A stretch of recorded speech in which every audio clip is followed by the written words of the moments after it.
कोल्हापूर जिल्ह्यातील राधानगरी तालुक्यामधलं हे शिरसे गाव आहे. इथं एक वेगवेगळी शिल्पं सापडत आहेत. काही मूर्ती आहेत, काही भग्न झालेल्या मूर्ती आहेत, तर काही विरगळ आहेत, काही खांबावरील मूर्ती आणि खांबावरील नक्षीकाम अशाही गोष्टी आहेत. इथलं मंदिर हे हेमाडपंथी आणि दगडी खांबावर उभा, वरचा कळस, छप्पर या सगळ्याच गोष्टी केवळ दगडाच्या आहेत. इथली विरगळ पाहता या विरगळांचा काळ हा 800-900 ते 1000 वर्षापूर्वीचा असला पाहिजे. इथे एक पाण्याची टाकी दिसते जुन्या काळची. म्हणजे इथं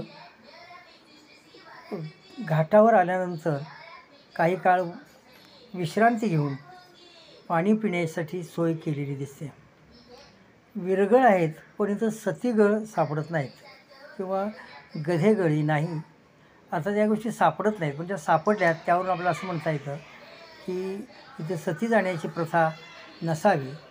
पण लढाई झाल्यानंतर हे गावची गुरांचं धन लुटण्यासाठी ज्यावेळी लुटारू हल्ले करत असत, त्यावेळीच्या लढाईमध्ये काही वेळा नेते मारले गेलेत आणि जो नेता मारला जातो त्याच्या नावाने हा विरगळ तयार केला जातो. जसा आज आपण फोटो लावतो, पुतळा तयार करतो, तसा विरगळ असतो. काही मूर्ती सापडत आहेत.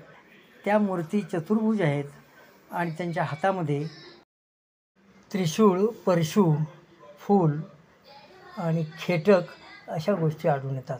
खेटक म्हणजे सुरुवातीच्या काळातली गदा ज्याचा दांडा लांब असायचा.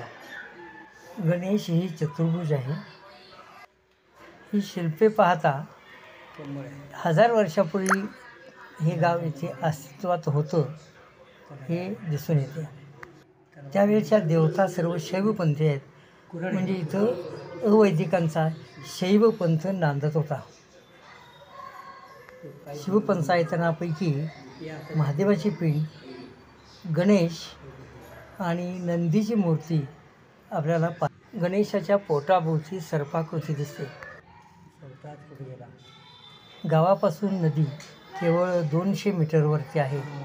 म्हणजे मानव शेती करायला लागल्यानंतर हे गाव वसलेलं आहे. पण त्याचवेळी ते पशुपालनही त्यांचं सुरू आहे. हे 1000 वर्षापेक्षा जास्त कालावधीचं हे गाव आहे.